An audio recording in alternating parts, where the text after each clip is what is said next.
அனைவருக்கும் வணக்கம். இன்னைக்கு என்ன வீடியோல பார்க்க போறேன்னா, சூப்பரான ஒரு குழம்பு தாங்க. நைட்டு டிஃபனுக்காக செய்ய போறேன். இது இட்லி, தோசை, சப்பாத்தி எதுக்கு ஒன்னாலும் நம்ம செஞ்சுக்கலாங்க. அவ்வளோ நல்லா இருக்கும். அதாவது கொடமிளகாய் வச்சு குருமா பண்ணலான் இருக்கேன். இது சப்பாத்திக்கு ரொம்ப நல்லா இருக்கும். ஆனா நான் தோசைக்கு தான் செய்ய போறேன். செமையா இருக்குங்க. கொடமிளகால இந்த மாதிரி செய்யலாமான்னு நிறைய பேருக்கு தெரியாது. தெரிஞ்சுக்குங்க. தெரியாதவங்க தெரிஞ்சுக்கங்க. புதுசா பழகுறவங்களுக்கு ரொம்ப யூஸ்ஃபுல்லா இருக்கும். இப்பல்லாம் பாத்தீங்கன்னா, குடமிளகாய் அது இதெல்லாம் நெறைய யூஸ் பண்றாங்க இல்லையா? உங்களுக்கு இப்பதான் முதல்ல இந்த சேனல் பாக்குறீங்கன்னா, சப்ஸ்கிரைப் பண்ணிட்டு வாங்க. நெறைய பேர் பாத்தீங்கன்னா, லைக்கே பண்றதே இல்ல. நான் ஏற்கனவே ஒரு வீடியோல சொல்லியிருக்கேன். லைக் பண்ணுங்க அப்படின்னு சொல்லிட்டு. ஏன்னா லைக் பண்ணும்போது 50 பேர் பாக்குறாங்கன்னா, 50 பேரும் லைக் பண்ணாங்கன்னு வச்சுக்கோங்களேன், என்னோட சேனல்ல யூடியூப் முன்னாடி கொண்டு வந்து காட்டும். அவ்வளவுதான். மத்தபடி பைசாலாம் ஒண்ணும் கிடைக்காது. சரிங்களா? எல்லாரும் கொஞ்சம் லைக் பண்ணுங்க, ஷேர் பண்ணுங்க, முடிஞ்ச அளவுக்கு சப்போர்ட் பண்ணுங்க. சரிங்களா? அப்பதான் எனக்கும் ஒரு என்கரேஜ் இருக்கும். எவ்வளவு கஷ்டப்பட்டு ஒவ்வொன்றும் வாங்கிட்டு வந்து அதுக்கு டைம் ஒதுக்கி இதெல்லாம் இப்படி செய்யலாம் அப்படி செய்யலான்ட்டு செய்யறேன் தெரியுங்களா? ரொம்ப கஷ்டத்துலதான் செஞ்சிட்டு இருக்கேன். என்ன சொல்றது, சப்ஸ்கிரைப் பண்ணி சப்போர்ட் பண்ணுங்க. சரிங்களா? வாங்க வீடியோக்குள்ள போலாம். பார்த்தீங்கன்னா, நான் ஒரு குடமிளகாய் எடுத்து வச்சிருக்கேன். அதை நம்ம நீல வாக்கில் கட் பண்ணிக்கலாம். உள்ள இருக்க சீடை எடுத்துடலாம். சரிங்களா? இப்போ நான் ஒரு வடைச்சட்டி வச்சிருக்கேன். ஆயில் விட்டுக்கலாம். நான் வந்து கடுகு, ஜீரகம், சோம்பு எல்லாமே போடுறேன். வேண்டான்னா பட்டை, கிராம்பு அந்த மாதிரி போட்டுக்கங்க.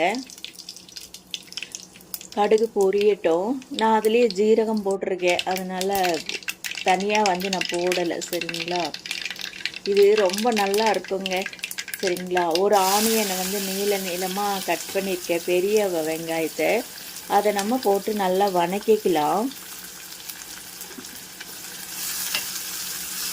இது சப்பாத்திக்கு ரொம்ப ரொம்ப நல்லா இருக்கும். பூரி கூட செஞ்சுக்கலாம். அடிக்கடிக்கு இந்த குடமிளகாய் நல்லா செஞ்சோம்னா உடம்புக்கு ரொம்ப நல்லதுன்னு சொல்கிறாங்க. இப்போல்லாம் நிறைய கலரில் கிடைக்குது. ரெட்டு, க்ரீனு, எல்லோ, அது மாதிரி 4-5 கலரில் கிடைக்குது. சரிங்களா? எதில் வேணாலும் செஞ்சுக்கலாம். இப்போ அதுக்கு வேண்டிய உப்பு போட்டுக்கலாம். வெங்காயம் நல்லா வணங்கட்டும். நான் ஒரு பெரிய தக்காளி, பெருசாக இருந்தால் ஒன்றும் இல்லை, சின்னதாக இருந்ததுன்னா 2ஆகவும் நல்லா குட்டியாக நறுக்கிக்கங்க. இல்லைன்னா மிக்சியில் கூட அடிச்சுக்கோங்க. நீங்கள் இப்போ போட்டு நல்லா வணக்கிக்கலாம். வெங்காயம், தக்காளி இதெல்லாம் நல்லா வணங்கட்டும்.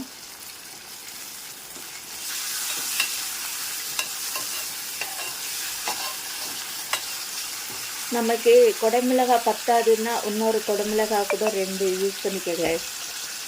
உங்களுக்கு எவ்வளோ தேவையோ அந்த அளவுக்கு நீங்கள் எடுத்துக்கலாம். சரிங்களா? நான் ஒரு நேரத்துக்கு செய்கிறதால ஒரே ஒரு மிளகாய் தான் எடுத்திருக்கேன். நிறைய பேர் சாப்பிட்ற மாதிரி இருந்துன்னா நீங்கள் 2 கூட எடுத்துக்கலாம். நான் ஒரு கொஞ்சம் மஞ்சத்தூள் போட்டிருக்கேன். ஒரு ஸ்பூன் வந்து குழம்பு மிளகாய் தூள் போட்டிருக்கேன். குழம்பு மிளகாய் தூள் போட்டு செய்யலாம் அப்படின்னு சொல்லிட்டு குழம்பு மிளகாய் தூள் போட்டிருக்கேன். அப்புறம் மல்லித்தூள், கரம் மசாலா தூள், வெறும் மிளகாய் தூள் எல்லாமே போட்டுக்கலாம். அப்புறம் ஒரு பச்சை மிளகாய் 2ஆக கட் பண்ணி போட்டிருக்கேன். ஒரு ஸ்பூன் இஞ்சி பூண்டு போட்டிருக்கேன். இஞ்சி பூண்டு பேஸ்ட்டு போட்டிருக்கேன். இதெல்லாம் நல்லா வணக்கி எடுத்துக்கலாம். எல்லாமே நம்ம காரம் வந்து நமக்கு தகுந்த மாதிரி பார்த்து போட்டுக்கணும். சரிங்களா? இந்த வெங்காயம், தக்காளி, இந்த காரத்தூள் ஃபுல்லாக நல்லா கிரேவி பாருங்கள், எண்ணெயில் அப்படியே ஒரு இது வணங்கி கொண்டு வரணும். அதுக்கப்புறம் நமக்கு தேவையான அளவு ஒரு டம்ளர் நிறைய தண்ணி விட்டுருக்கேன். நான் பார்த்திங்கன்னா கொஞ்சம் கசகசாவும் முந்திரியும் தண்ணியில் ஊற வச்சுருக்கேன், வெந்நீரில் ஊற வச்சுருக்கேன். தேங்காய் கொஞ்சம் எடுத்து வச்சுருக்கேன். தேங்காய், முந்திரி, கசகசா எல்லாத்தையும் ஒன்றா நம்ம அரைச்சிட்டு வந்துக்கலாம். முந்திரியும் கசகசாவும் போடும் போது அவ்வளோ குருமா அவ்வளோ டேஸ்ட்டாக இருக்குங்க. செம்ம டேஸ்ட்டாக இருக்கும். நீங்கள் தேங்காய் இல்லைன்னா கூட வெறும் முந்திரியும் கசகசா கூட அரைச்சிட்டு வந்து ஊற்றிக்கலாம். இப்போது நம்ம அரைச்ச விழுதை அதில் போட்டுக்கலாம். அரைச்ச விழுதை போட்டுட்டு இப்போ பார்த்திங்கன்னா நமக்கு தேவையான அளவுக்கு தண்ணி, உப்பு, காரம் எல்லாமே பார்த்துக்குங்க. குழம்பு நல்லா கொதிக்கட்டும்.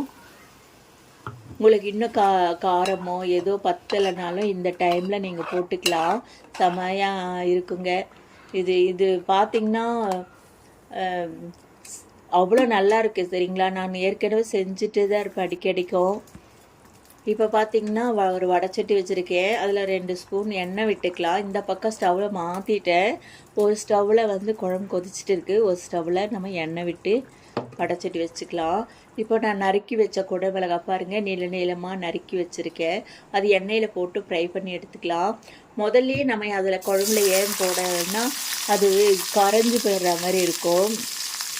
கடைசி டைமில் நம்ம பொரிச்சு போடும்போது உங்களுக்கு கடித்து சாப்பிட்றதுக்கு பச்சை மிளகாய் கிடைக்கும், குடமிளகாய் கிடைக்கும், பாய்க்கு டேஸ்ட்டாகவும் இருக்கும்.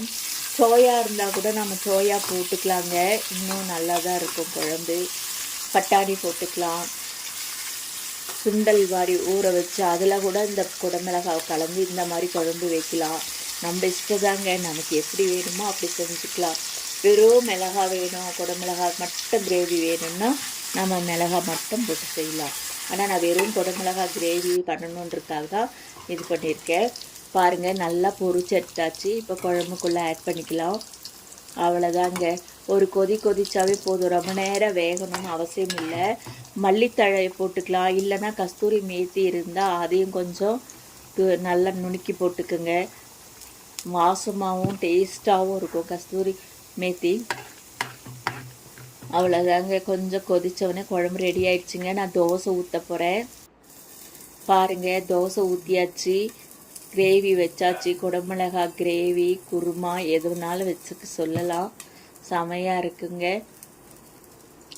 நீங்களும் அந்த மாதிரி செஞ்சு பாருங்கள். புதுசாக செய்கிறவங்க இந்த மாதிரி செஞ்சு ட்ரை பண்ணி பாருங்கள். சுவையோ சுவை.